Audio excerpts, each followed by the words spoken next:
What up, y'all? How is everyone doing today?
Rolling, folks, rolling.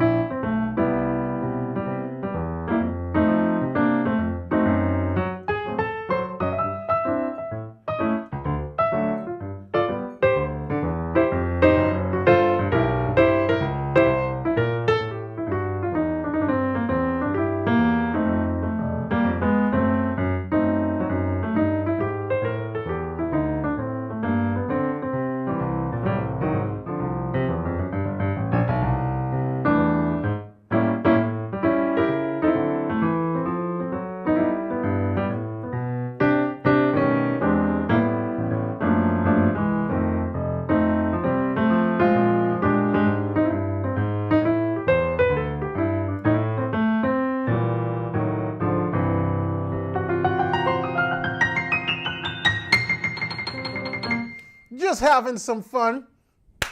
How is everybody doing today? Where we all coming from? You know, it's been a while since I've done a live stream. I was looking back on the channel and I realized that I believe my last live stream was about a year ago. Tomorrow is going to make a year ago since I did my last live stream. And man, it was fun. It was fun. I see 44 people rolling, folks. I know this was sort of a last minute thing. But I figured, you know, it's time to jump back on and just hang with you guys for a bit. Out of the sort of the structured tutorials, videos, and just, you know, do some live Q&As because I haven't done that in a while and I like to interact with you guys directly. I see the chat's already active. Unfortunately, I'm not going to be able to go through and read all of these questions that has been proposed. So here's what we're going to do. Before we get started, I got a few house rules so this stream can run more efficient and, you know, we can get the ball rolling. So I got a few things I want to bring to your attention. A few house rules. All right? So let's talk about those house rules for a second. The first house rule is if you have a question to ask, start with the word question in bold. This way, as I'm scanning the chat, I can easily see the questions apart from the regular just, you know, post that's happening, because you know people are going to be coming in at different time, writing stuff, saying where they're from, and so on. And I'm not going to be able to scroll through all of that to find the questions. But if the question starts with the word question in bold, then I can quickly see that question and answer it. Stream house rules number 2 is to keep your question short and clear. In other words, don't try to write a paragraph asking 4, 5, 6 different questions else I most likely will skip over that. You know, I want to get through as many questions as I can for as many people as I can. So keep your questions short and clear so I can quickly get to what you're trying to ask and give you some solutions around that. All right? Clear and short questions. So think about what you want to ask, formulate your questions clear and short before you post it. House rules number 3 is to please don't spam the chat with multiple questions back to back, right? I will most definitely ignore and scroll over those. Just ask one question and I'll definitely try to get to it. So avoid spamming. That doesn't help any of us. House rules number 4 is to refrain from asking question that requires a full tutorial, all right? This is going to be a short Q&A just to sort of give you some tips, advice, and answers on very specific detailed issues you're having. So don't go and ask me, can you show me how to play 2-5-1 tritone substitution in this song? Or teach me the chord progression to this particular song. You know, think about the questions you're asking. Make sure it's realistic, something I can answer within 2-3 minutes. All right? So keep the questions simple, not too complex where I would have to take the rest of the stream to explain what you're asking. And lastly, house rule number 5, I most likely will not get through every single questions. There are a lot of you guys on these streams, a lot of questions. And so if your questions is not answered, don't feel bad. I unfortunately cannot get through every single question. I do know that most of you are having similar problems. And so if someone already asked a question, don't ask the same question unless you're asking some form of clarification on the answer, then I could go deeper into that. So again, just want you to know, to be realistic, I'm not going to be able to get through everything today. But with that said, if the questions are short, if they're concise, I should be able to get through as many questions as possible. All right, so just keep these 5 rules in mind as we work our way through the stream. So welcome again, folks. It's always a pleasure to have you on. And without any further ado, let's dive into it. Let's hear what struggles you guys are going through. What can I help you with today? What is that one thing that's just, it's a thorn in your side. You can't seem to get over this hump to really start to make progress in your playing. Let's hear it. So I'm going to jump to the chat. And like I said, if you were on early and you started asking questions, you're probably going to need to re-ask those questions because I'm not going to scroll up to decipher those questions. Now that you know the house rules, let's roll and see what we got. I see the chat is, people are jumping on, so I'll probably go through these house rules again in a few minutes for those who are on late. Welcome, Daniel Jacobs, and so on.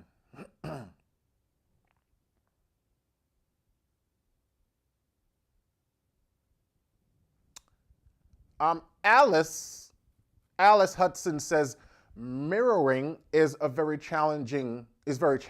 Any pointers? So Alex, I'm not sure what you refer to as mirroring. Are you talking about playing the same things in both hands? So if you could shed some more clarification on that, I'll definitely try to help you there. Welcome, welcome, folks. Welcome. I'm just scrolling through the chat to see where those questions are going to pop up. Okay, and I see they are rolling in. People from Germany, Georgia, Nigeria. Welcome, y'all. It's great to see you here. Okay. Scrolling through. The first question from Idis says, how do I practice chord extensions? 9th, 11th, 13th, and so on in all 12 keys.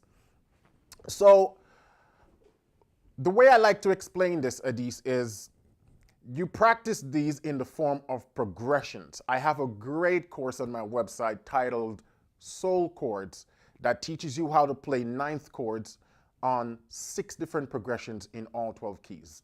I also have another one titled Fat Chords that teach you the same thing in all 12 keys. So for example, I like to use popular progressions, 1, 4, 5, 1, 6, 2, 5, and so on.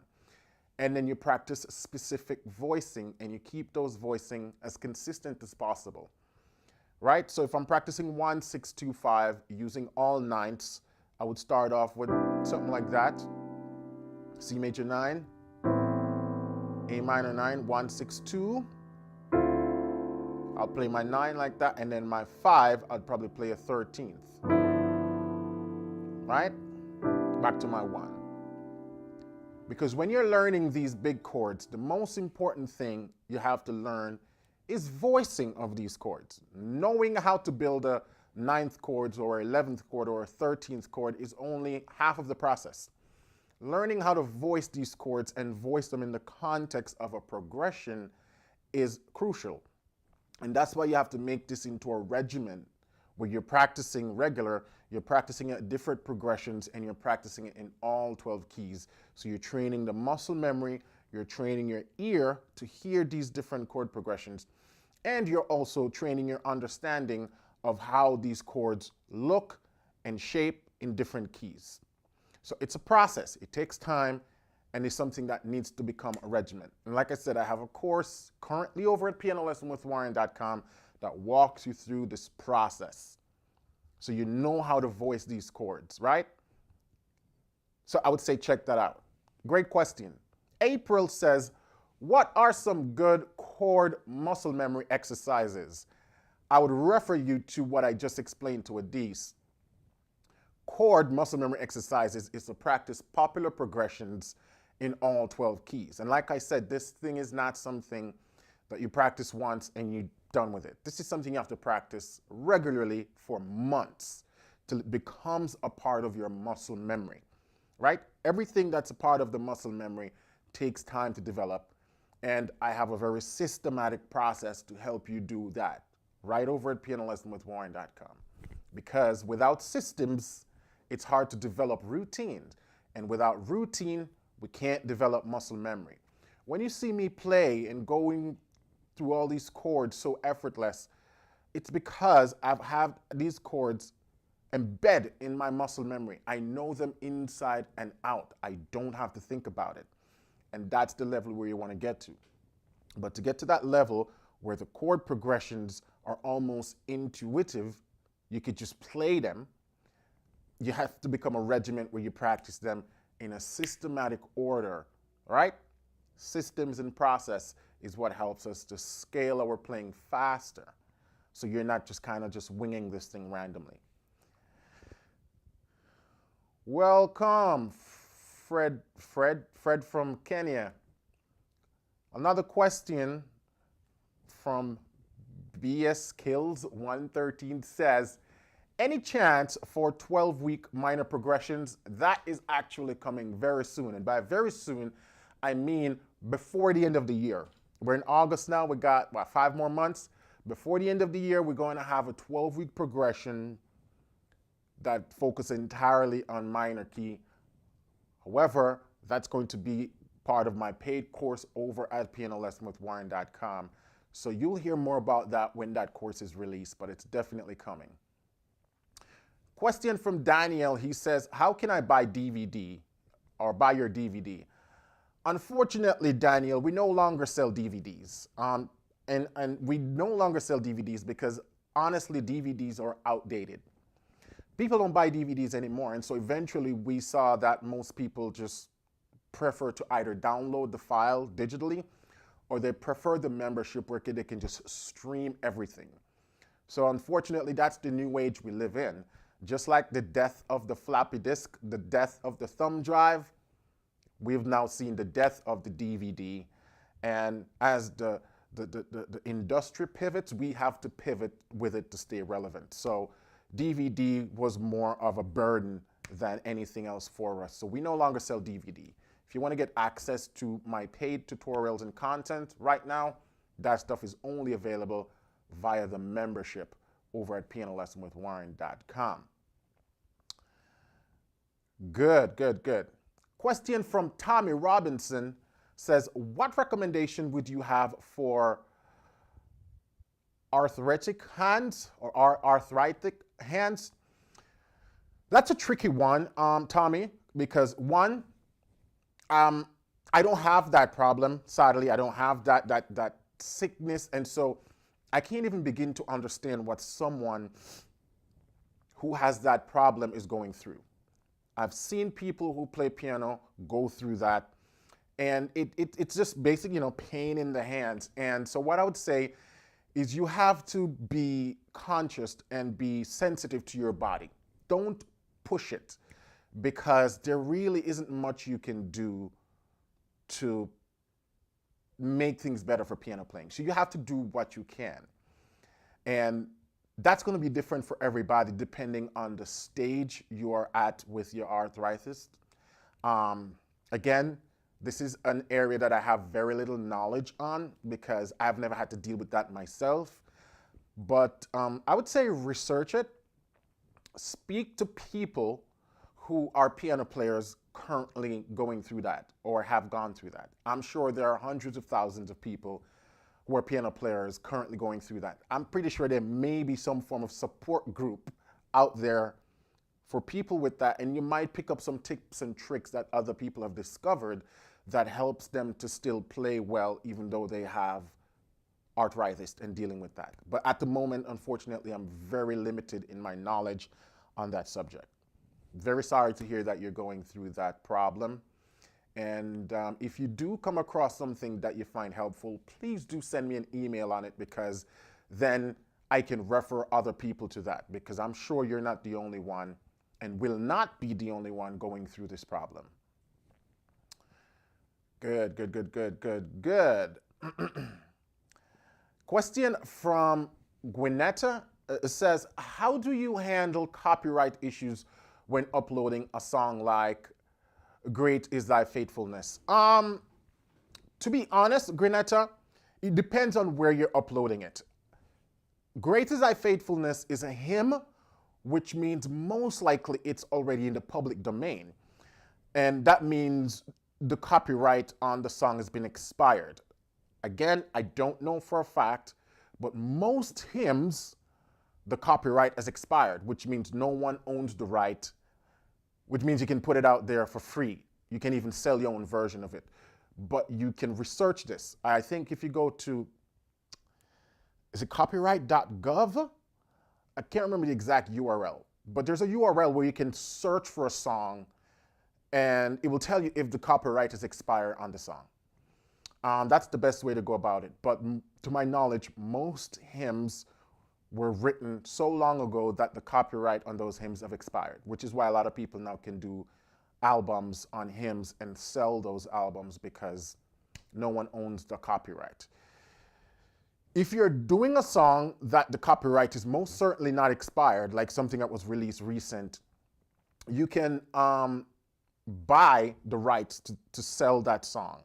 It's usually not that expensive. And it varies from song to song, but when I used to play in my band a few years ago, we often do covers of some of the songs we like. And all you have to do is, if you're uploading that song to like CD Baby or iTunes or Spotify, you fill out this form, pay like $50, and that's it. You could publish the song. Every time that song is sold, a commission goes to the artist or whoever holds the copyright to that song. But unless you're selling millions of copies of this song, it's not something you're going to notice.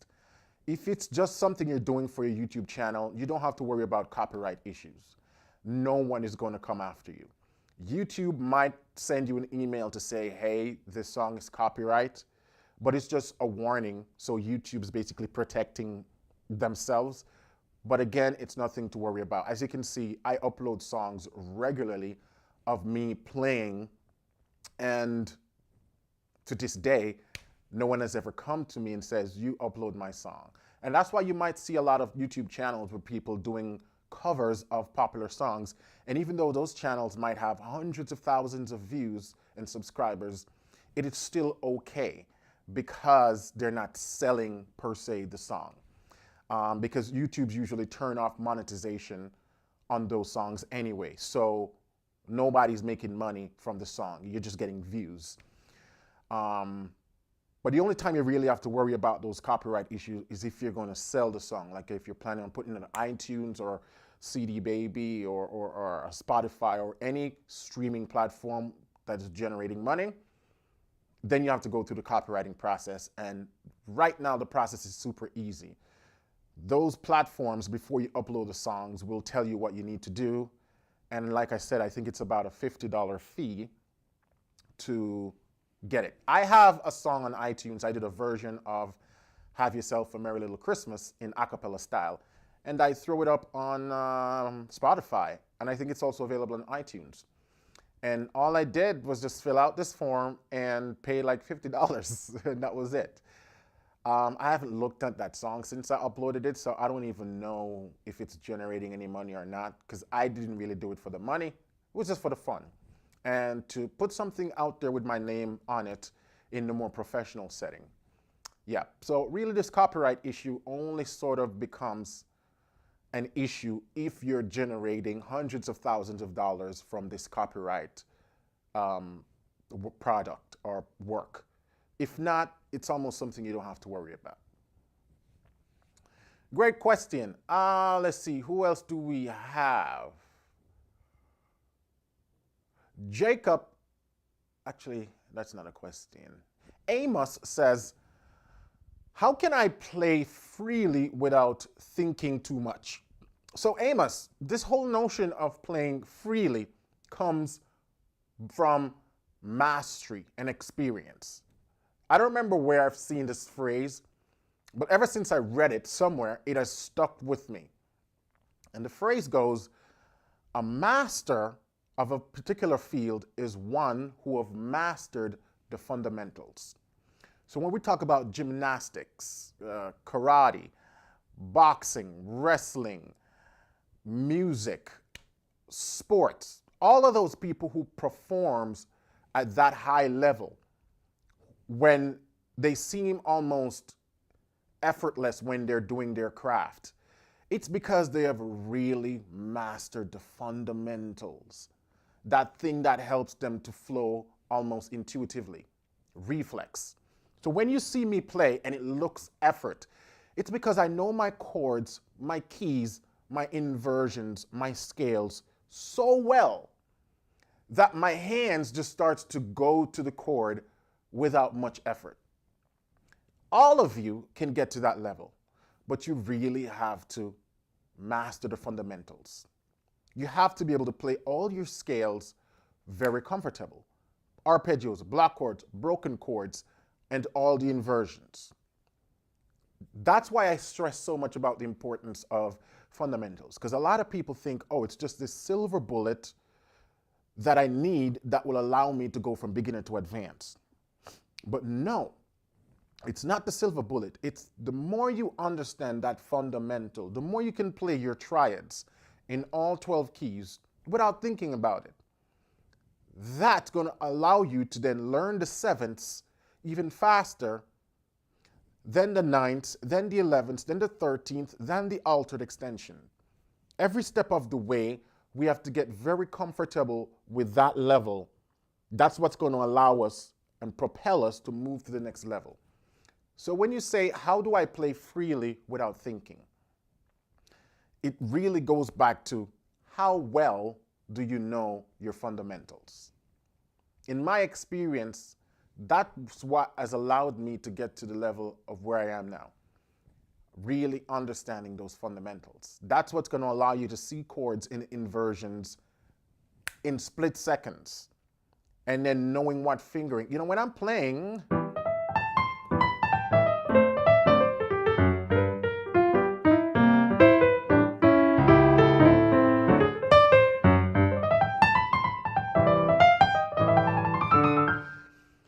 all I'm thinking about is, what do I want my sound to be.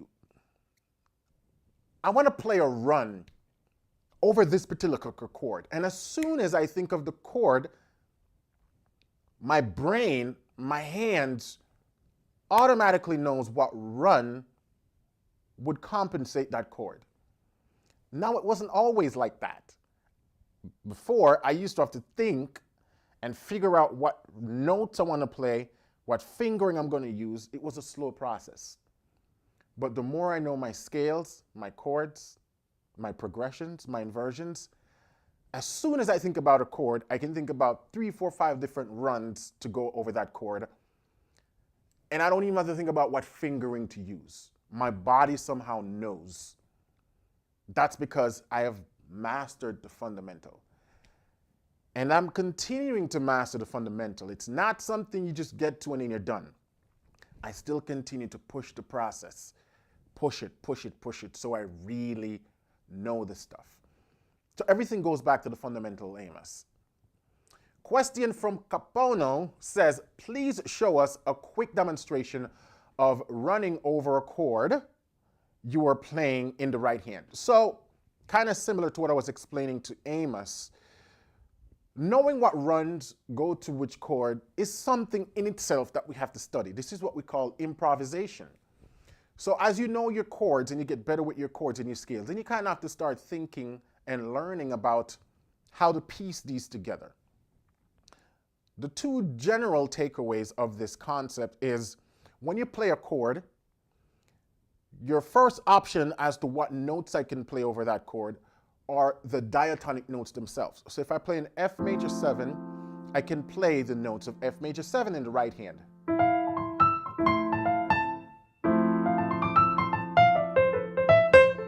Right? All I'm doing is playing the notes of the F major chord, F major 7. That's one option. The second option now is scales that can go with that chord. Now, if I'm playing an F major chord, I know, okay, I could probably play a C major over that because F major 7 belongs to the key of C. However, F major 7 doesn't only belong to the key of C, it also belongs to the key of F. And this is where you have to think about the holistic progression.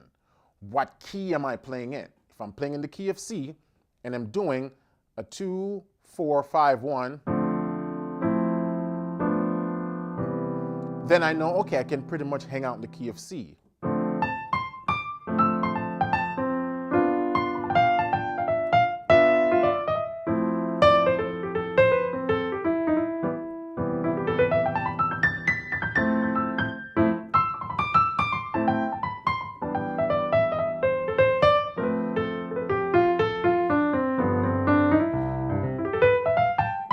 And I'm doing a combination of arpeggiated notes from the chord and scale tones.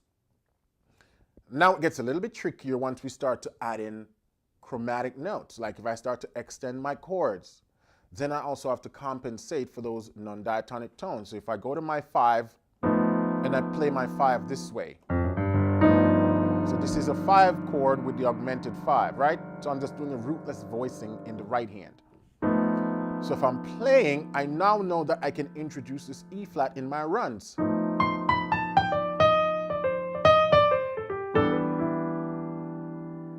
So this is where things starts to layer and get complex. But the two things to keep in mind when you see all those players doing those crazy runs and stuff, and it just like, how are they knowing what to do? It goes back to two fundamental concepts: chord tones, scale tones.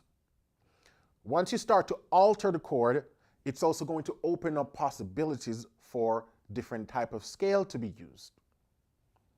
And so that's why this is something, like I said, you have to study it. You have to understand your diatonic key, your diatonic scale. And as soon as you shift to a different chord, you have to know what scales can go with those chords. Because if I'm playing in the key of C again, just thinking C major. What if I decide to go to a F minor 7 now?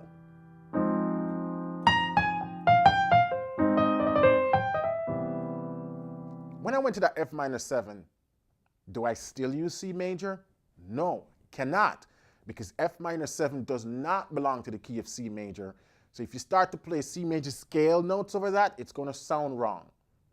So then I have to go to a scale where F minor is diatonic to that key. So in that case, what keys have F minor in there? We have E flat major, we have A flat major, where else? And we have C minor. So once I switch to my F minor, I know I can start incorporating notes from any of those scales.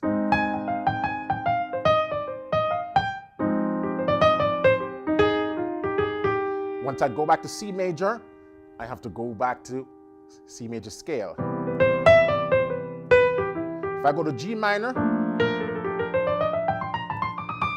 I switch to a G minor scale or a G minor pentatonic or a G blues. Anything that will complement the chord. And so when you see those players doing all those crazy licks and runs, what they're doing is as they're changing the quality of chord in the left hand, they have to change the quality of scales in the right hand to complement that sound. And like I said, this is a process that takes time. So the fact that they can do it with such speed is because why? They've mastered the fundamentals of scale and chord relationship. So as soon as they change that chord in the left hand, they know exactly what to do in the right hand. Goes back to the fundamental. Great question though, very good question. All right, man, the chat's blowing up. I wish I could get through these questions even faster. Question from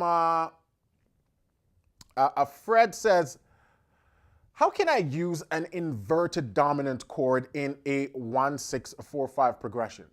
That all depends on the context of what you're playing that progression in. Because remember, when you're playing just an isolated 1-6-4-5 progression, you could play your chords anyway.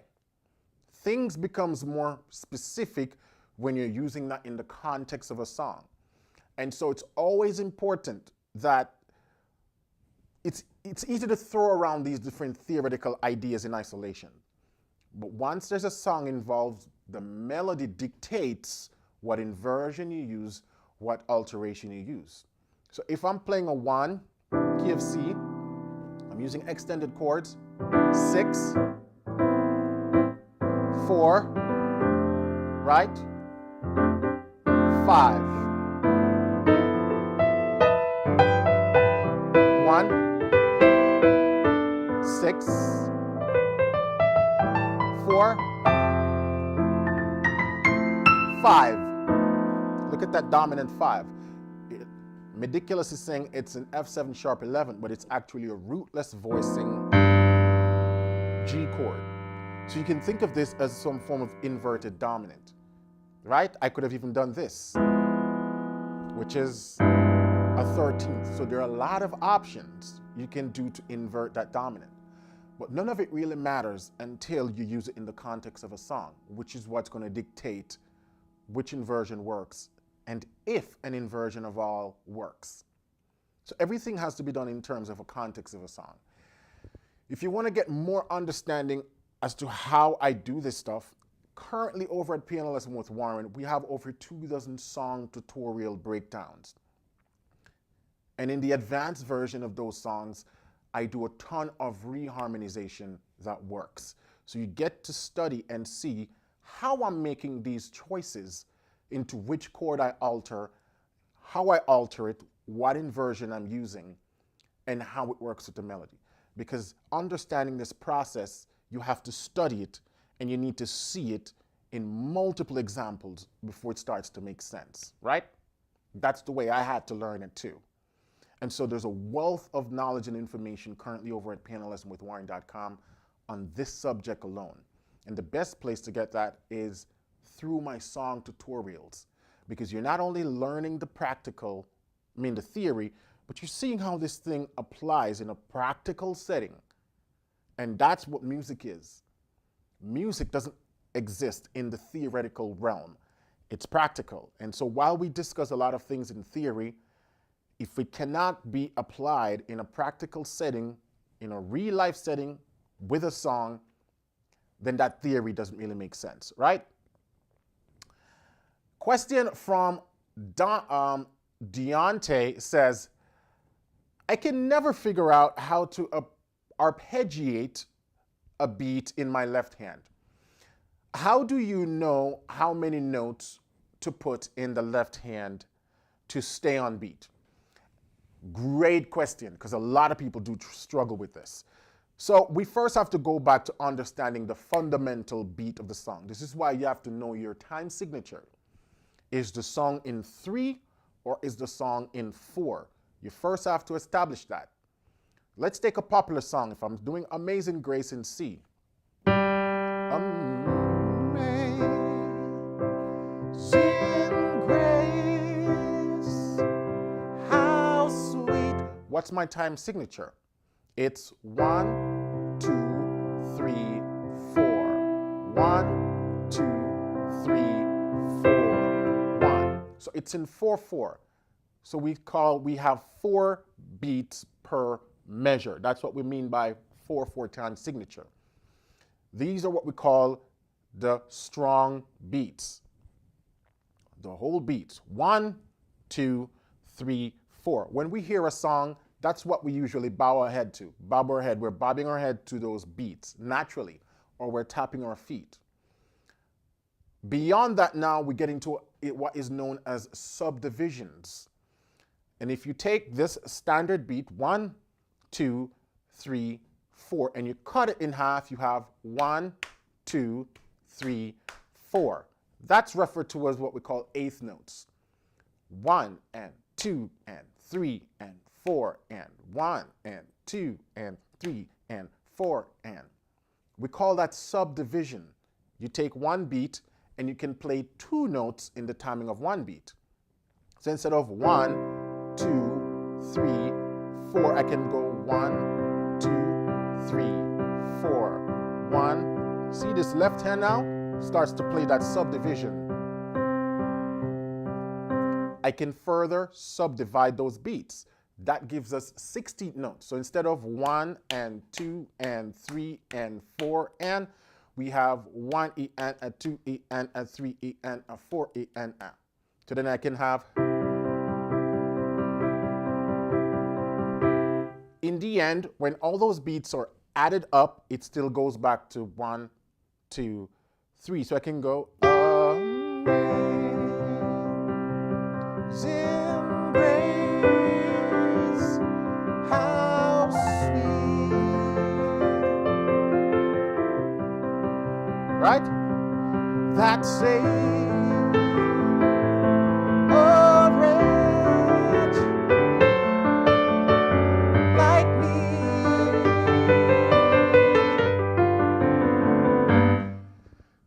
I'm doing a lot of 16 notes movement, but internally, my body is still feeling 1, 2, 3, 4.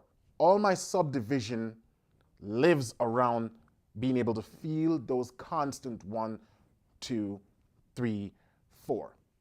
This is why I recommend people to always practice to either a metronome or a drum beat so you can develop your internal timing. So it doesn't matter what crazy rhythms I'm doing, I know where 1, 2, 3, 4 is, because then we can get even more complex into what is known as cross rhythms. So I might be doing 16 notes over here and triplets over here. Now I'm going to do a course that goes more deeper into understanding these different rhythmic values. So it might sound like, again, Amazing Grace. Amazing Grace.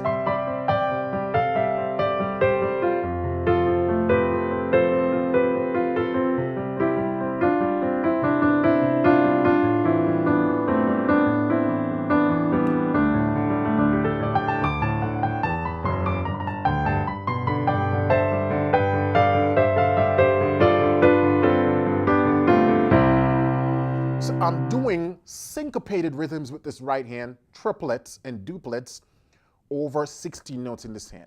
Now, that is complex rhythm. I didn't just wake up one day and start doing that, right?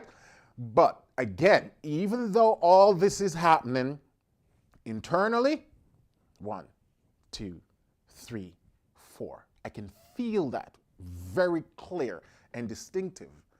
And I was able to get to that place of my timing through years of practicing to a metronome, right? So the metronome has to become a very integral part of your playing. Can't ignore it. Rhythm is not something that just happens. You have to train it and train it and train it until even when there's not a metronome going, you can feel that beat internally. Now, technology has evolved so much over the years that there's a lot of drum apps available now for free.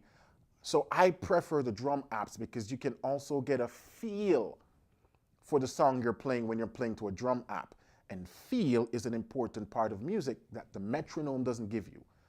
But with that said, whichever one you have at the moment, start using it. Whether a metronome or a drum app, a lot of the drum apps you can find in the App Store for Androids and both Apple devices. I do recommend starting today. If you haven't been using a metronome, do it. When you're practicing stuff like scales, block chords, arpeggios, broken chords, and even your songs, do it to a metronome. That's how you develop that internal rhythm, right? That will help you to play better. Great question, my brother, great question. Lorazzo says, how to make left hand faster as right hand, or fast as right hand. To be honest, Lazaro, that's something I'm still trying to chase, because could you believe that I'm actually left-handed? I'm a left-hand player, but my left hand is nowhere near as fast as my right hand. And I think that's just the nature of how the piano works. Quickly, when we start learning piano, we have to start doing so many runs with this hands, scales, arpeggios, broken chords, melody. This hand is just basically getting a workout as twice as much as the left hand. 90% of the time, you're going to find that your left hand is playing chords. That's just the nature of how the piano is designed. The left hand do more accompaniment chordal stuff, while the right hand gets to do more embellishing. And so because of that nature, the right hand will naturally be faster than the left, even for a guy who is left-handed like me. And so instead of worrying about trying to make your left hand as fast as your left, just try to make your left hand as competent. So if you need to do stuff left hand related, you can do it. Like if I'm doing arpeggios,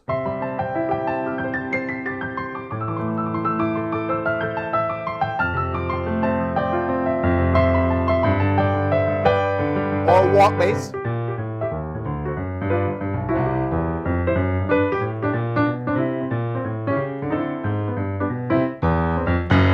so if I have to do anything left-hand related, and what I mean by left-hand related, meaning these particular tasks are only designated to the right hand, like walking bass. The right hand's never going to walk bass because it's not in the bass territory. Or arpeggiated left hand, a lot of stuff like that happens in the left hand, even though you can do it with the right hand. But most likely the right hand won't have a problem doing stuff like that. Oftentimes what I've seen is people ignore their left hand over time to the point where it can't do nothing beyond just the block chords. So that's what you don't want. With that said, make sure that you're practicing your technique building activities hands together as much as possible. So arpeggios, scales, blocked chords, everything you do, try to do it hands together. That will give you some level of ambidextrity. That's the word? Ambidextrous. Helps what we call hand separation.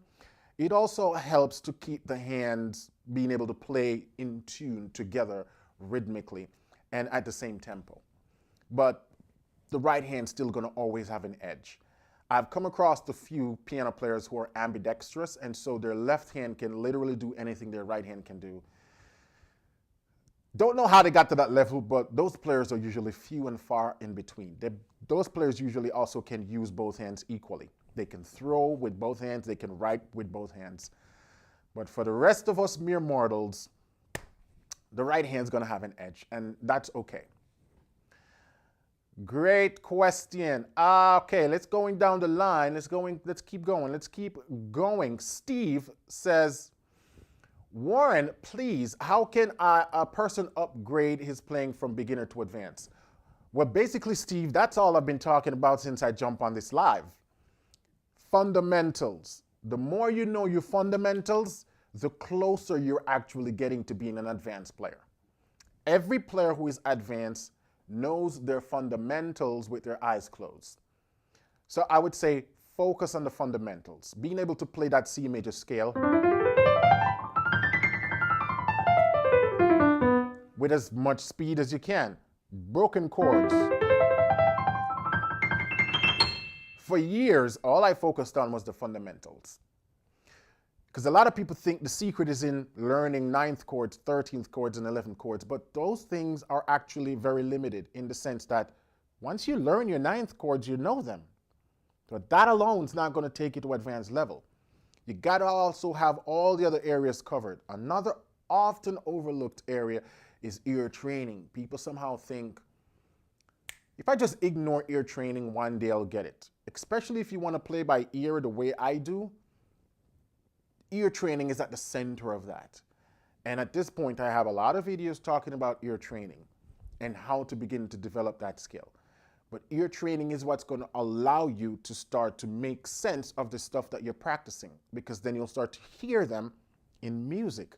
When you're on the road, you're going to be like, huh, the music just went to the 6.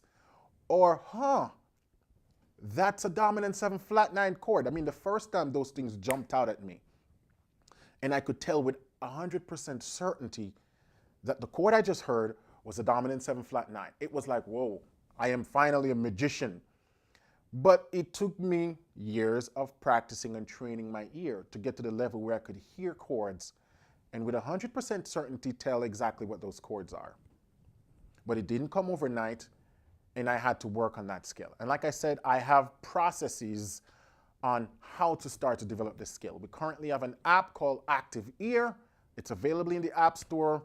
Once you're a member of pianolessonwithwarren.com, you get free and full access to that ear training app.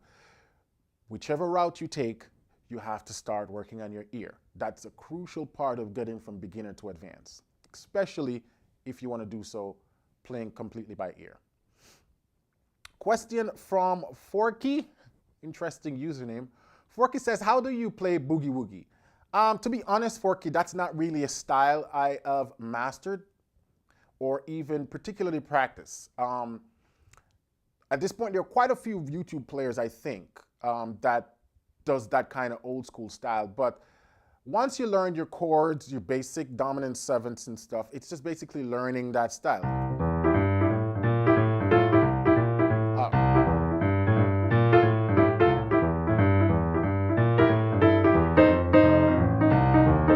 It has a specific bass line, specific right-hand riff. Like I said, it's not something I'm very experienced with. But again, regardless of what style of music you want to play, you still have to go through the same path of learning your fundamentals, inversions, block chords, dominant 7th chords, ear training, all of that. Once you learn the fundamentals, it's going to allow you to learn any style of music you want, because music is all the same language. Once you learn the language, then it's just a matter of listening to those little details that make a style distinctive, right? Okay, Taffy says, what are your thoughts on the Hannon finger exercises? The Hannon finger exercises are great. The Hannon's designed for building finger strength and dexterity. That's it. It doesn't have any musical relevance. It's not going to help you play any songs any better. It's just a technique developing tool. And so I have no problem with the Hannon. However, I don't think it is the only way you can develop dexterity and finger strength. You can develop that practicing the same scales, block chords, broken chords, and arpeggios. So, you know, I remember when I got into the Hannon, I probably learned the first 20 exercises and then I stopped because I found it a little bit monotonous and boring. And I was able to still continue to develop my technique by just using technique-related exercises that you can actually use in a musical context like chords, scales, block chords, arpeggios, broken chords, arpeggios, all of that stuff. So, like I said, the Hannon's good, but it's not the only way to build up finger strength and dexterity. LP Pete says, you never showed your setup. What keyboard do you use? One day I should show my setup, indeed, for a fact. I should do that at one point. The keyboard I'm currently using is the Nord Stage 3. The Nord Stage, is it the Nord Stage 3? I don't even remember what keyboard I'm playing. Yep, it's the Nord Stage 3. The latest keyboard released by Nord. But the sound you're actually hearing is not the Nord piano, it's Addictive Keys. I kind of moved towards using what we call soft synth or virtual piano a few years ago. So in all my tutorials, the piano you're hearing is Addictive Keys. And so I always tell people that, you know, if you want to get the piano sound that you hear in my tutorials, just get Addictive Keys. It's going to save you a lot of money instead of having to go out and buy the next latest keyboard. In my opinion, they sound just as good. And if what you're doing is predominantly, I mean, you can even use them at gigs. I know a lot of people travel with your laptop and they just, you know, hook it up, use Addictive Keys. But I like the Nord because it's weighted. I like the action of the keyboard. And it does allow me to use in a live setting if I want to use the internal sound and software. So, you know, it's kind of two bird, one stone situation with having a keyboard like this. But I wouldn't recommend someone, because it's expensive. It's $5,000 for the keyboard. I had to finance this keyboard. I didn't cough up $5,000. I financed it with a credit card. But I wouldn't recommend someone go drop this on just a keyboard. You know, I do music for a living, so I was able to recoup that investment. But for the average person doing music for fun, you don't have to drop this much on a keyboard because there are virtual options that sounds just as good, and you're only spending like $100 and $200 on getting a virtual keyboard. But one day I'll show you guys my entire setup to see how I got this thing going, looking the way it looks. It's actually not that complicated and not that expensive either. You know, most of you guys can do this. Okay, so many questions coming in. All right, I got to scroll back up a little bit. I think I lost my spot.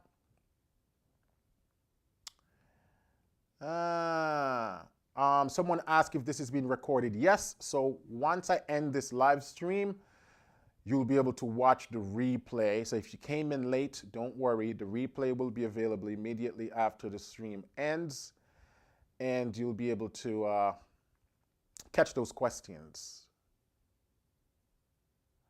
Okay, I'm trying to find where I left off. Oh man, it is so hard to find where you leave off. Okay, so I'm just gonna, okay, I think I found it now.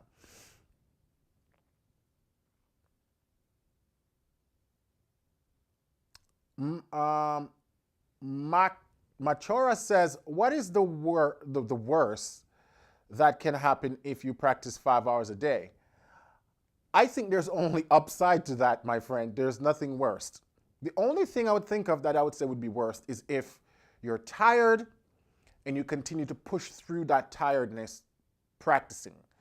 You can hurt yourself. Like if you're just physically tired, your back, your hand, you don't want to push through that. So practicing 5 hours a day is completely fine, as long as that practicing is structured. So you're not just sitting there for 5 hours just doodling. You approach the piano with a structure. You know what you're doing for those 5 hours. You're not tired. That's good. But I mean, 5 hours is still a long time. I would say split up that 5 hours into 3 sessions, hour-and-a-half sessions or 2-hour sessions, because the brain gets tired after a while. So even though you might sit there for 5 hours, the brain probably tuned out 2 hours ago, which meaning everything else you did in that last 2 hours, the brain didn't really retain any of that. So it's better to break up that practice session and practice in smaller bits so your brain is fresh and engaged on each of those practice sessions. But congratulations, man. If you can find 5 hours a day to practice, whew, I wish I could find 5 hours a day to practice now.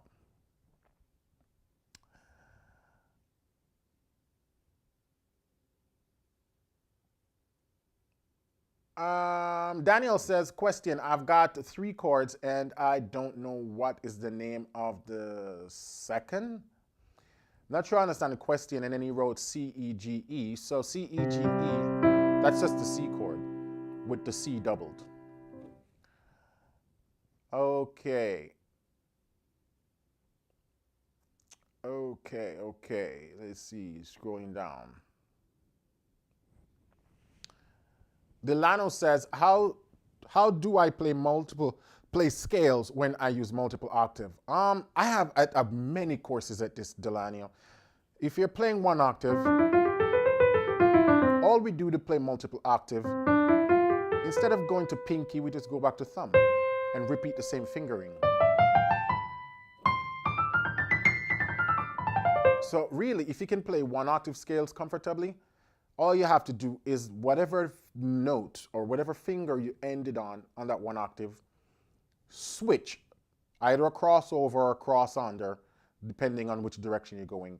Go back to that finger that you started with, and that's just repeating the process. And like I said, I have multiple tutorials now on playing fingerings, especially the major scales. You can find that right here on YouTube.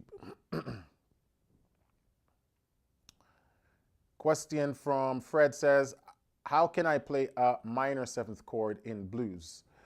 Again, it depends on the context of a song. You know, you can't just throw a minor chord in without knowing the reason behind that. So that question is kind of too broad to give you a specific answer to that. Okay.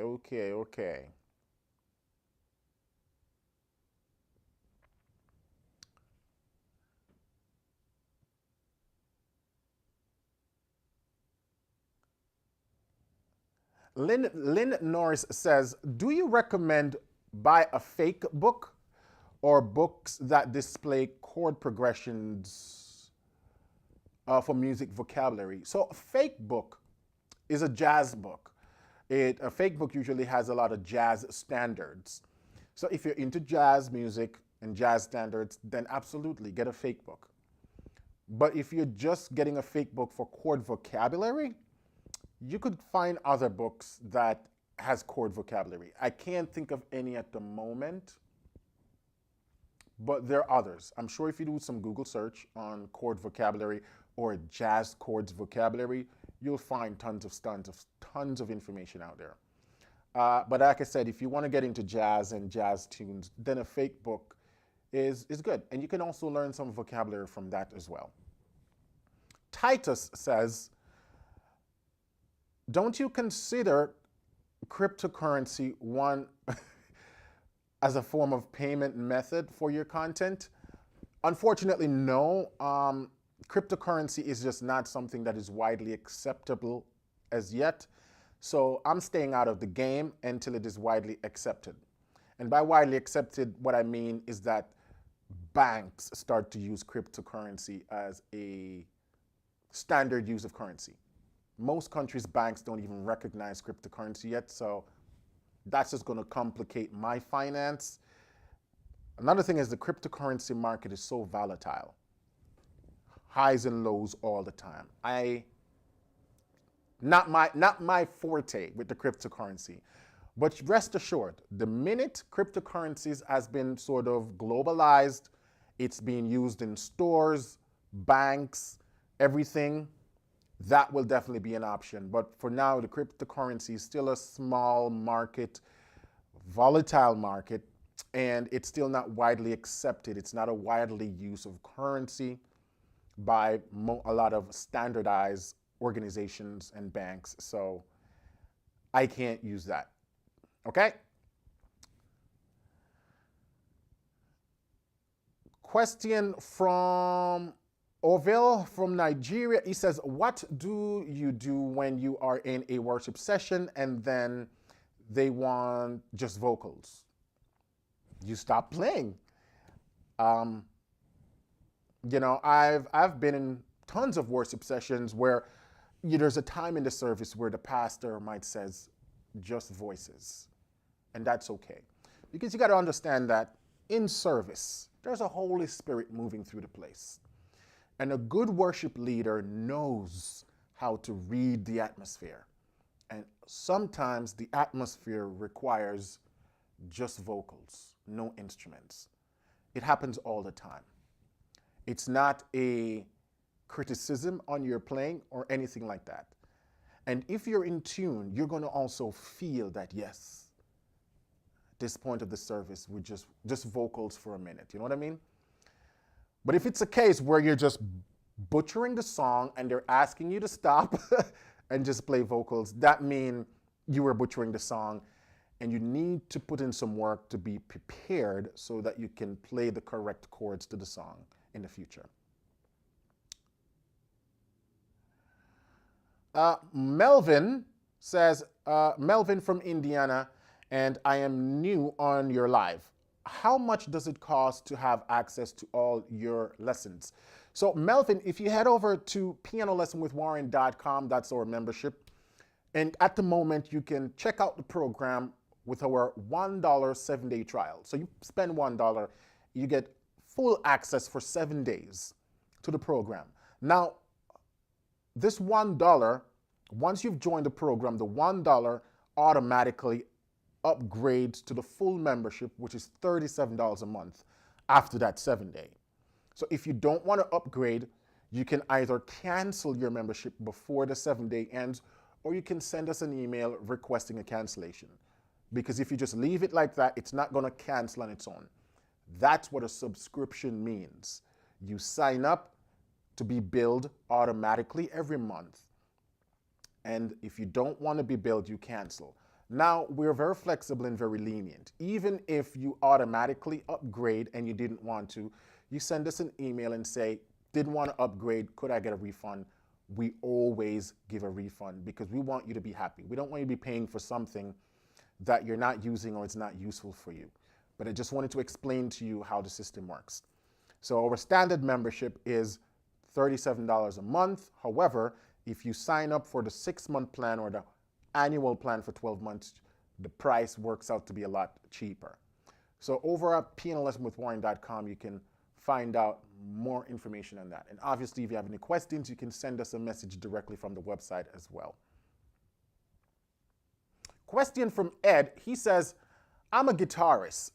Now I have to learn keys. How to implement pentatonic scale while playing piano? Well, it's no different than the guitar, really. So if you understand how to implement those pentatonic scales when you were playing guitar, the concept is the same on piano.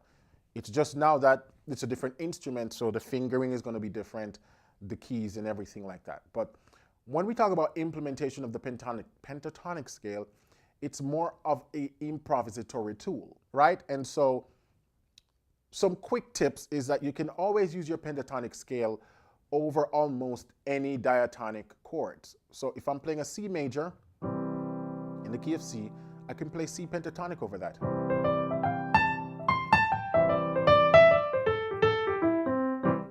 If I go to D minor, I can play the exact same pentatonic scale.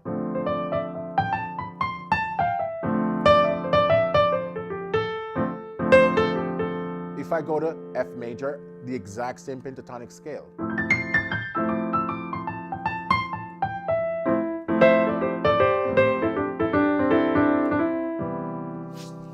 And so part of, that pentatonic scale is you're going to realize that most places you can use it when playing in a particular key. Now that pentatonic scale has to be diatonic to that key. So, if I'm in a different key like F sharp, then I have to rely more on that F sharp pentatonic scale.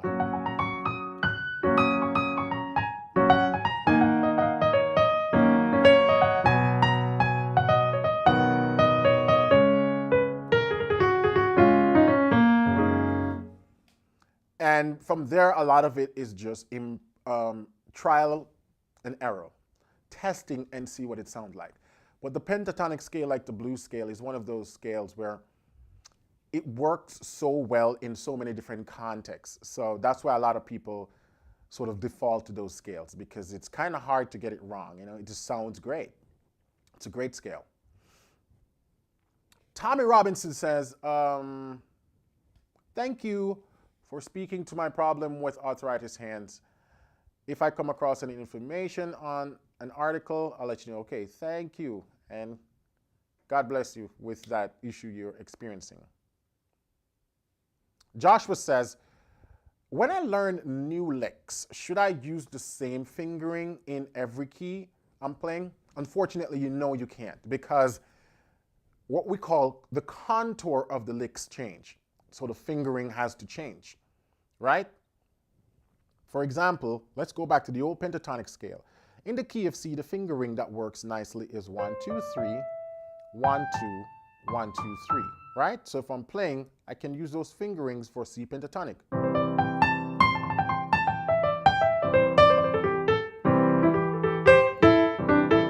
But if I'm going to B and I'm playing B pentatonic scale, I probably gonna have to change that fingering. 1, 2. So in the C, I did 1, 2, 3, 1, 2. 1, 2, 3. I'd probably just go 4, 5. Because of the contour of the scale, it's easier, right? If I'm playing B flat pentatonic scale, I wouldn't do 1, 2, 3, 1, 2. No. Because that doesn't feel good under the fingers. I would start with finger 2, 2, 1, 2, 3, 4. So then if I'm playing in B flat, right? Pentatonic.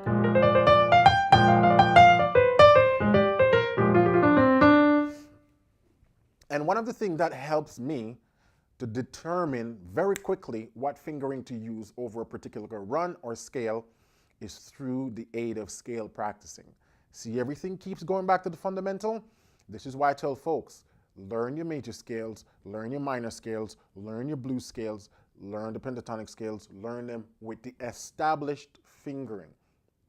There are good fingerings and there are bad fingerings. On my website, I have all the correct fingerings for all of those scales. Once you get good at playing those scales, they're going to translate into helping you to craft licks and line with good fingering. You develop this intuition as to how the fingers want to move on the keyboard. And so you're going to be able to quickly tell what fingerings don't work and which one work, right? That intuition we develop through scale practicing. So don't ignore the scale, folks. It's going to help you. JJ says, hey Warren, please, what can you play to back the pastor up during church? Service big, love in Ghana. So this is a tricky thing because it changes by region, it changes by church, it also changes by pastor. So if you're talking about preaching chords, there's some established chords that you can generally use. How you're going to use those chords is going to be different based on the church and the pastor, because every pastor preach in a different key, right? And so you kind of have to figure out what key your pastor preaching. Then you have to learn the cadence of the preacher. Every preacher has a different cadence, which is what's going to dictate how you play that stuff. And so this whole concept of preaching chord, it's a kind of an experiment because there isn't a blanket formula that works for all preachers. Now, as it relates to the chords, the general chords that are used for preaching is the 1, the 4, or the 1, the 3, the 4, the sharp 4, the 5, sus2, sus4. Right? So those are the standard chords. Obviously, you can go beyond that, but that's the core skeleton of what a lot of players use. Over that, we often use either pentatonic licks or blues licks. So the Lord says,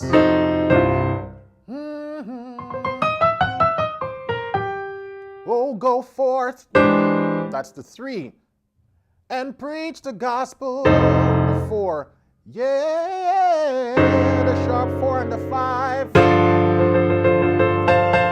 I'm just messing around here, giving you an idea. That takes us back to 1, 3, 4, sharp 4, 5.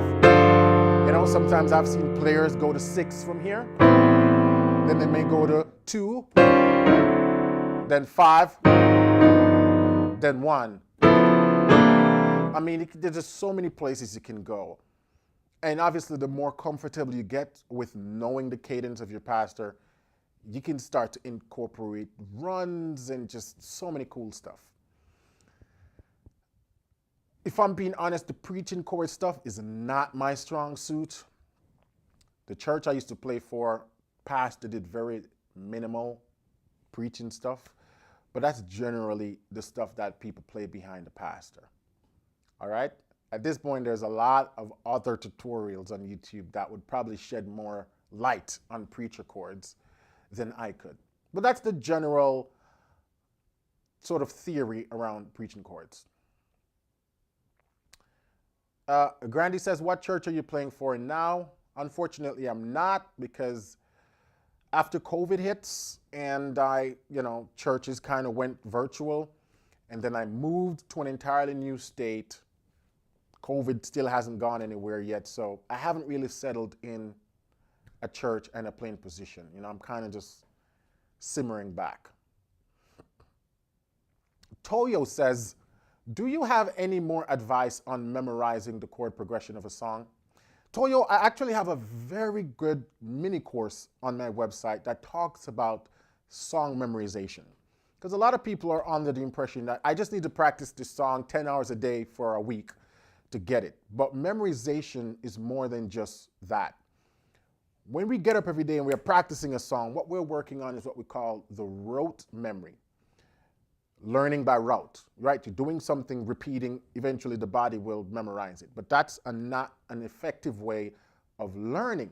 That's a very temporary way of memorizing something, and then by next week you'll completely forget it. Memorization needs to tie to other skills and other senses. So the first thing I like to tell people, when you're memorizing a song, learn the melody. You need to know that melody as good as the singer. Notice I didn't say the lyrics, the melody. You got to be able to hum that melody in tune from beginning to end from memory. That's internalization of the memory, of the melody. The reason for that is because songs are tied to melody. If we can memorize that melody here, then we have a part of the song memorized. Ear training has to be the second one. We have to train our ear to the level where we can start to hear chord progressions. Because once we can hear the chord progressions and we have that melody memorized, our ear is going to help us dictate what chord's coming next. Oh, the song's going to the 4. The song's going to the 5. Tip number 3 is the practicing, the route. So we sort of learn the hand positions of the chords. We know the chords, we can play the chords. That's the tactile memory, knowing the chords. Tip number 4 is you have to start thinking of your songs in terms of the number system, right? Once we learn a song and we're just learning A minor, D minor, G major, if you're learning songs that way, you're basically just learning isolated chords. When you learn songs through the number system, the 6, the 2, the 5, the 1, you're learning chords in a cohesive manner and learning how the chords relate to each other. Because to know the 6, you have to know what the 1 is. To know what the 1 is, you also know what the 4 is. So you're learning chords in a cohesive concept known as progressions. And once we can memorize chords in that format, it stays with us longer, because now we know the song from a structural perspective, not just isolated chords. So ear training, melody memorization, tactile memorization, learning those chords, and then theoretical analysis through the number system. It is the constant practicing of those skills that helps us to memorize songs. Someone can start singing a song I haven't played in 10 years, and at an instant, all the chords come back to me, because I am not relying on just the tactile. This goes after a while. But once you get to the level where you know that melody of the song, you can hear the chords, then the song never really leaves your memory. It stays with you. Just like how you never forget what the sound of a dog is like barking or a cat. The sound of those animals stays with you. That's what we're training our ears to do with chords, where you can hear what it sounds like going from a 1 to a 4. Once you've gotten to that level where you can hear the chords, it never goes away. It stays with you. Unfortunately, I can only take a few more questions. We're winding up. Question from Lino says, do you always use the sharp 4 diminish when you play a hymn? Only if it's required. Remember, the chords doesn't dictate the song. The song dictates the chords. And by the song, I'm talking about the melody.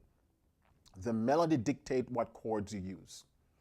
You can't just say, I'm going to use a sharp 4 on every hymn, because the hymn might not require a sharp 4 because the melody doesn't work with that sharp 4 chord. So remember, every decision you make about chord choices and chord reharmonization choices has to be based on what's happening with the melody. And does it work with the melody? So while there might be a lot of cases where you see the sharp 4 being used, so after a while you might be thinking, oh, so I guess I can just use a sharp 4 every time. Nope. It works in those cases because it works with the melody. Melody is king. All chord choices and decisions need to be based off what's happening with the melody. Good question. Question from Simos says, which pianists have influenced you the most? At this point, to be honest, I couldn't tell you. I have listened to so many pianists over the last 17 years of my playing. I'm talking about extensive listening, from jazz pianists to pop pianists to classical pianists to gospel pianists. It's kind of hard to go back and pinpoint one. If I were to pinpoint one, I would say, from a classical perspective, as it relates to how I utilize arpeggios in my left hand, this kind of stuff.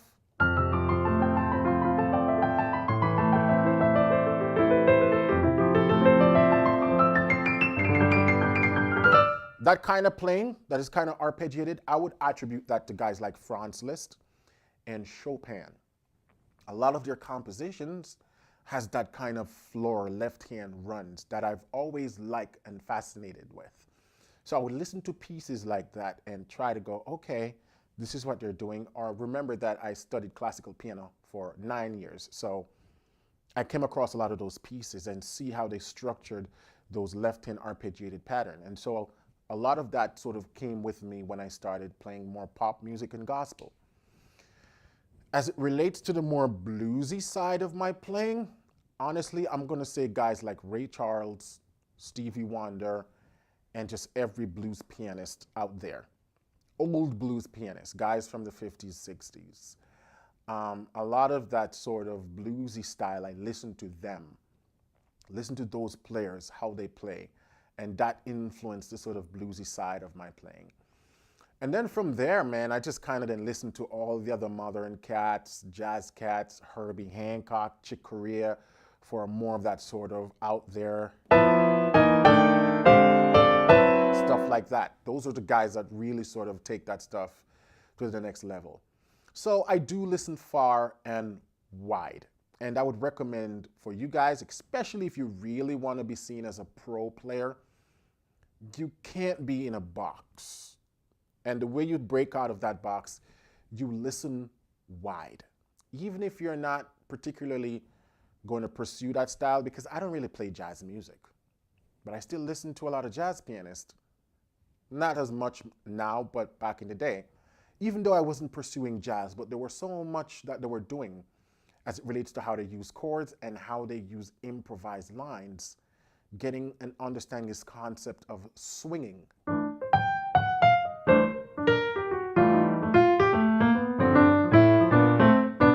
I wanted to understand these styles and characteristics. The best way to start to get into stuff like that is listen. You know, there was a brief time in history where I used to play salsa piano in a Latin band. And so I listened to a lot of Cuban Latin pianists to learn how they play montunos.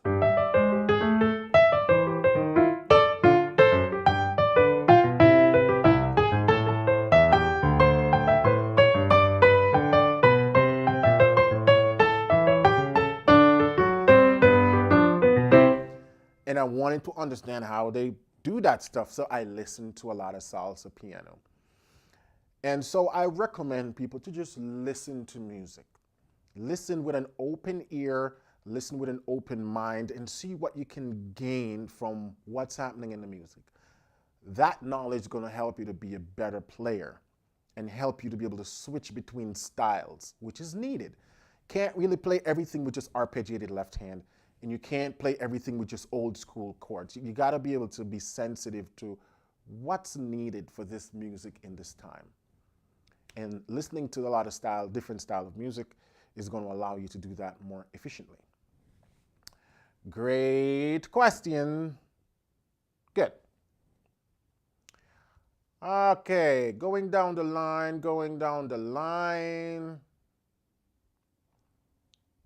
Where are the questions? Remember, I'm looking for messages that start with the word question. If it doesn't start with the word question, I'm going to skip over it because I don't know if it's a question, and I just want to get to the question.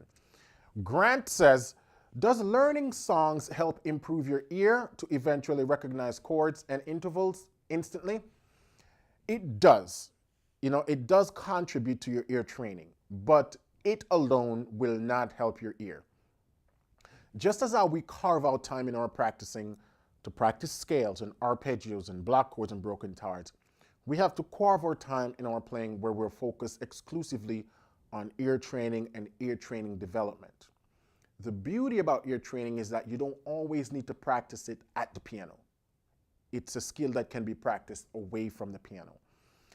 If you're new to the concept of ear training, I always recommend folks to first start practicing ear training at the piano, so you understand what you're doing. And then once you understand what you're doing, you can start practicing this skill away from the piano. I have a great course, an ear training course, that teaches you a lot of the fundamental tips of ear training.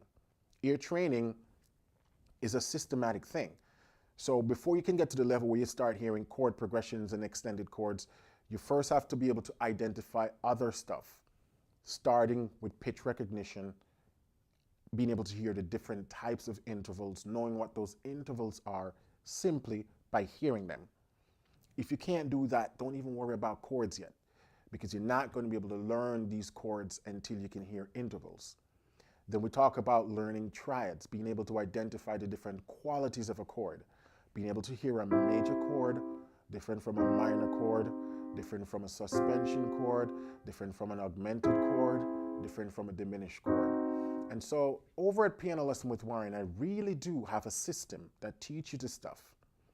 Remember we talked about earlier, if you're not learning things in a systematic way, it's going to just make your life way more harder and confusing. And so one of the things I've learned throughout my years is that why a lot of people struggle with ear training is because they don't know how to begin. And so they just think, I just need to practice my chords and then I'm going to start hearing chords like Warren. But Warren didn't just start there. Warren started learning a lot more fundamental things about ear training that allow me to progress to the point where I can hear big chords now and all that stuff. And so I have a system that lays this out nicely for you. But yes, learning songs does help with ear training, but it's not going to get you to where you need to be if you're not making time for ear training. Good, good, good, good. Leno says, what is the most effective way to borrow chords from other keys without using the 2-5-1? This is also a question that is going to change based on the song. 2-5-1 is a very common way of using borrowed chords, but once you want to go beyond that or not use that concept, then things get a little bit more specific and song specific, you know? There's a reason why the 2-5-1 is so popular, because it can almost work in almost any song. So once you want to go beyond that, then we have to think about reharmonization, and the reharmonization technique is going to change based on the song, right? But 2-5-1 is the die-hard truth. Outside of the 2-5-1, you can look at stuff like tritone substitution, you know, minor chromatic passing, first inversion passing, diminished passing. All of those things are additional reharmonization technique that also falls under the umbrella of borrowed chords. Because borrowed chords simply mean taking a chord that belongs to another key and another tonality and bringing it into the key you're playing in. So oftentimes we can borrow chords from the minor key to bring in to the major key, or borrow chords from the major key to bring into the minor key. And to do that, you have to understand why you're doing it, how you're doing it, how you're going to get from this borrowed chord back to the original song. And so this thing can't be a blanket statement to say, oh, just do this every time. It's going to be song specific, which is why I recommend you guys study the art of reharmonization and passing chord over many songs. And that's what's going to allow you to then start be very specific when you're utilizing these things on songs. Okay? Good, good, good, good, good, good, good, good. Question from Grant. Okay, we answered that one already. Jordan says, Warren, is it possible to learn classical pieces by ear, just like it is done with gospel? You can, but it's going to be 100 times harder. You got to remember, a classical piece compared to a gospel piece is not in the same level of complexity. I mean, if you're learning a super simple classical piece, you could probably pick that out by ear. But most classical pieces are difficult. And so trying to learn that by ear is not even worth it. It's just better to learn that stuff from the score. Right? Yeah. Don't waste your time trying to learn a complex classical pieces by ear. It's just, no. That's not worth it. Isaiah says, what is the best way to learn hymns? The same way you learn every other song. You either learn it from a sheet or by ear. Unlike a classical composed piece, hymns are a lot easier to learn by ear. So I remember I learned most of my hymns by ear because at that point I couldn't read music yet, so I couldn't really read it from a hymnal. So I had to learn it by ear. That's how I learned most of my hymns.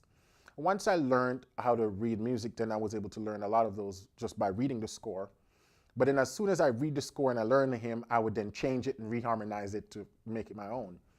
But learning a hymn is no different than learning a standard song, right? Same process. Fred's asking a more complex question. He says, how do you use 2-5-1 in Blessed Assurance? And, you know, this is getting into a more reharmonization technique. It's a longer explanation, but I could give you a quick demonstration. Let's do it to give F. Blessed assurance, Jesus is mine. Oh, what a foretaste of glory divine. Let's take that part of the song and see if there's any place we can put 2 5s in there. So, blessed assurance, Jesus is mine. That was one spot. So all I'm doing, I know that I was going to go to a 4, so I just did a 2-5 setup that takes me to 4. Da, da, da, da, da. Right, so 2, 5, that takes me to 4. Da, da, da. Then da, da, da, da. Da, da, da, da, da, da. So the passing chords are very standard. I was going to 6, so I did a 7-3-6 passing to get to 6, right?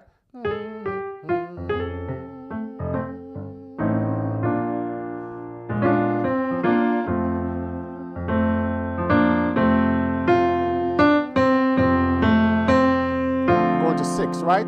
So I can do some passing.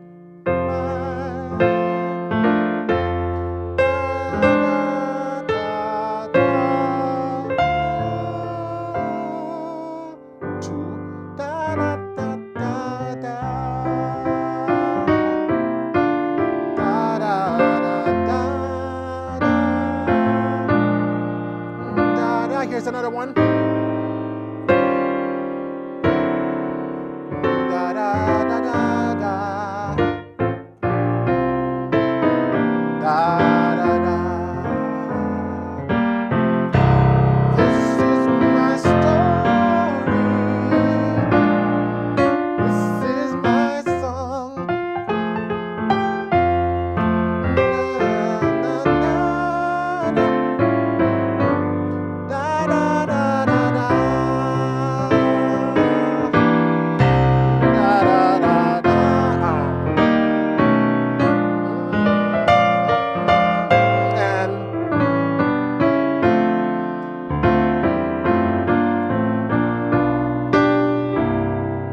Lost in his blood. I know I just went fast, but like I said, I can't really dive into all the intricacies of what I'm doing there. I'll probably do a song breakdown on this eventually. Is that Dave? Is that David I see in the chat right there? I recognize that handle creative, play creatively. What's up, David? How you doing, my man? Trust you're doing good. Okay, I can take like two more questions. Two more questions. What we got?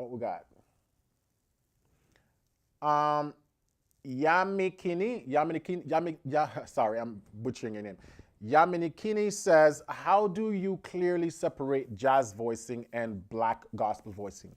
Well, it's important to note that they're very closely related, because remember, the same guys who was playing hardcore jazz back in the day, those are the same guys who shaped what we know today as black gospel. It was the same players. They were playing jazz at night and gospel music on Sunday morning. So they were using the same chords. There is not much difference in those chord choices. In fact, black gospel as we know it today is all jazz voicing, right? There might be one or two chords that is unique to church, but I honestly can't think of any distinctive chord choices that I would say you only see this happen in gospel or you only see this happen in jazz. There's so much crossover right now that, in fact, I would say, you know, a lot of us sort of brand the idea of gospel chords because we only focus on gospel music, but they're really just jazz chords. And they're not new. Guys have been using these chords since the 50s, if not earlier. You know, a lot of the stuff you'll see in like George Gershwin pieces that he wrote in like 1910 or something like that. You know what I mean? So it just took a long time before it becomes standard part of gospel music. But for the longest time, I remember in church, not too long ago, I'm talking about like 20 years ago, those chords were considered the devil's chords, you know. People would call the tritone chords the devil's chord. This is a standard jazz chord, but now it's become sort of a standard gospel stuff, but it's been around a long time. Steve says, what hand exercise can someone use for practice? I would say, Steve, just keep practicing your scales, block chords, broken chords, and arpeggios. You don't need anything more than that. Those things are good enough to build very solid technique. And I'm going to take one last question from Jordan. He says, is it possible to learn classic? Oh, I did answer that one already. Huh. Okay. Well, let me see if there's one more chord. Let's take another question from, oh, thank you, Davin, for the super chat.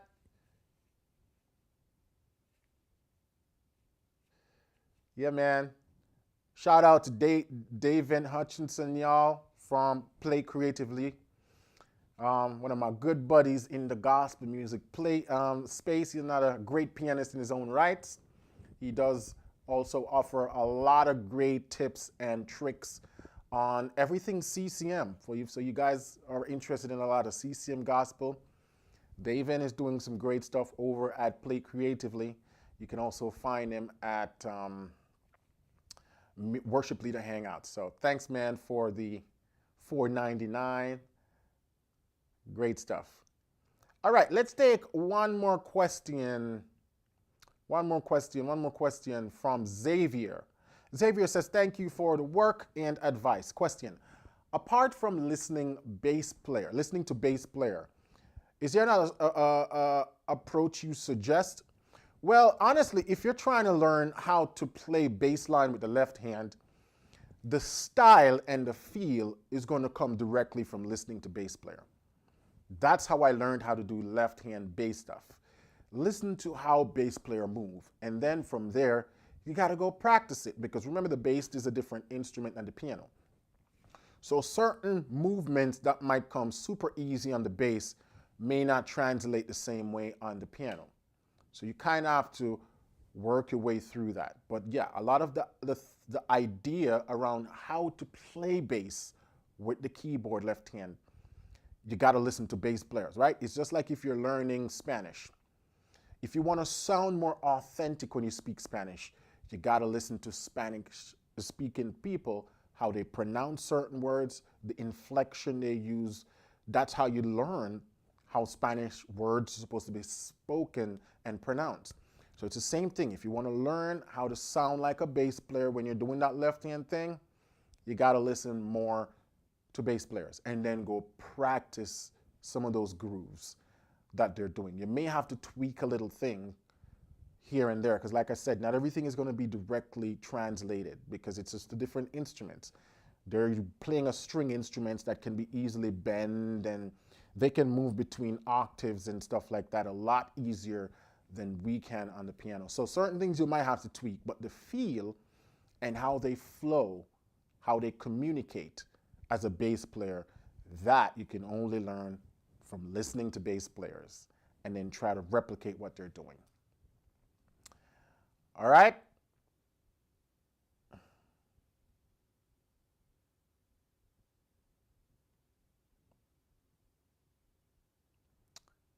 Let's take one last question. I see a question here that I think is very useful.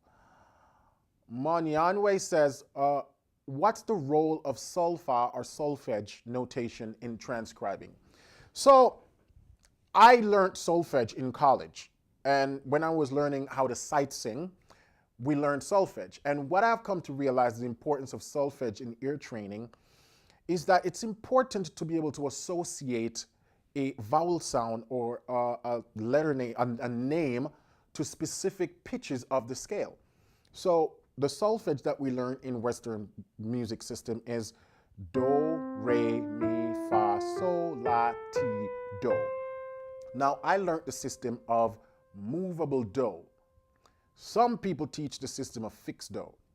I don't like the fixed do system because it doesn't make sense. Let's explain quickly what the difference are. The fixed do system teaches that C is always do. Doesn't matter what key you're in. That alone, just thinking about that for a little bit, confuses the hell out of me. The movable do system teaches that whatever key you're in, that root note is do, which makes more sense, right?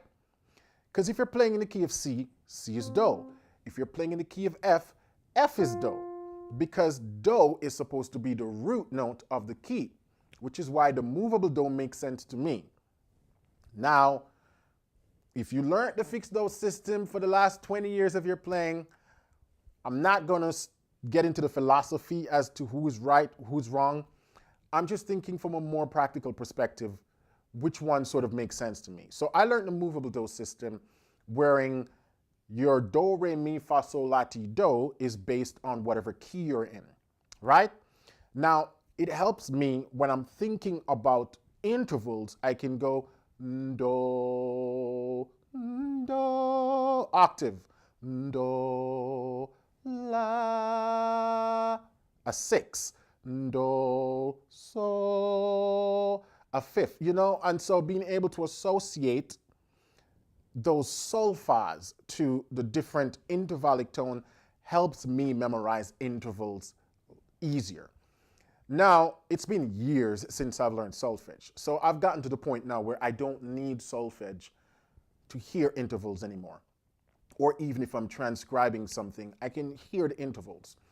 But if you're new to the concept of ear training and interval training, I would say learn it with the solfege in mind. I think it would help you easier when you can associate a specific vowel sound to a specific tone of that scale. So that's where I find the importance of solfege in the whole spectrum of learning music.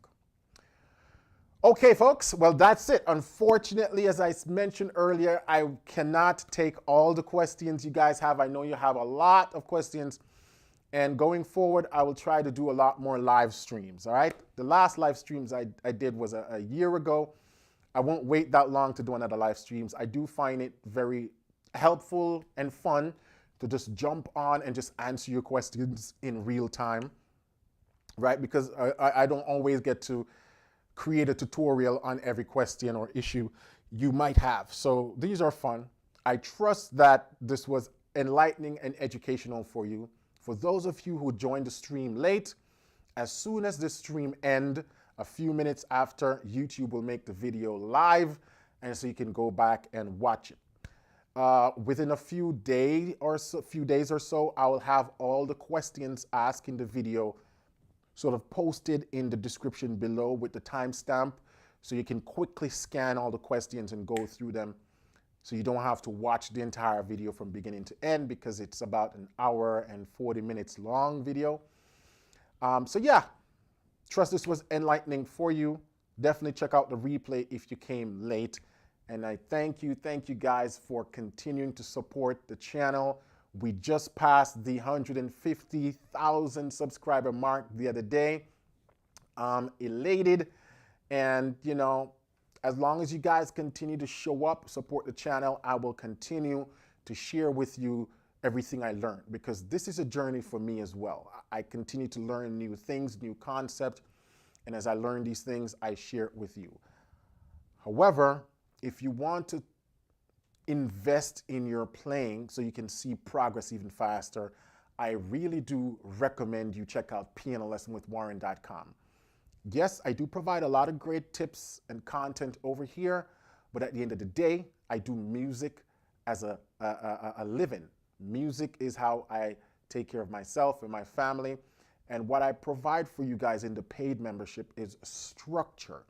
If you want to improve faster, you need structure. And sadly, you won't find that structure on YouTube, right? So the membership program has a lot of structure. It has a lot of content that is not available over here at YouTube.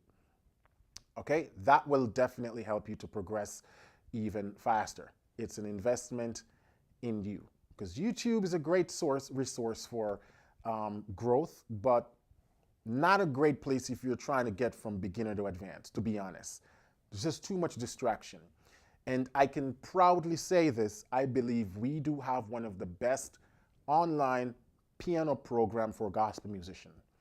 I know there are other people out there that's doing the exact same thing I'm doing, right? And I'm not going to compare myself with them. A lot of great players out there as well, but I do believe we have one of the best program. And I'm sure a lot of you guys already here in the chat have been in my program or currently in the program and can attest. We do have a really good program over there, and I continue to develop and add new things and change new things. We have a lot of cool features coming out very soon. I have developed a digital practice path that is super killer and have a lot of just cool ways for you to create and structure your practice program from a digital perspective. We're also coming out with our own MIDI player. Don't say anything. It's not out yet, but we're coming up with our own MIDI player software that will be free. So we got a lot of stuff that's going on, a lot of developments in the works, and a lot of that stuff is always going to be free for members of pianolessonwithwarren.com. So stay tuned. Until then, keep listening, keep singing, keep practicing, and I'll catch you guys soon. All right? Have a wonderful week.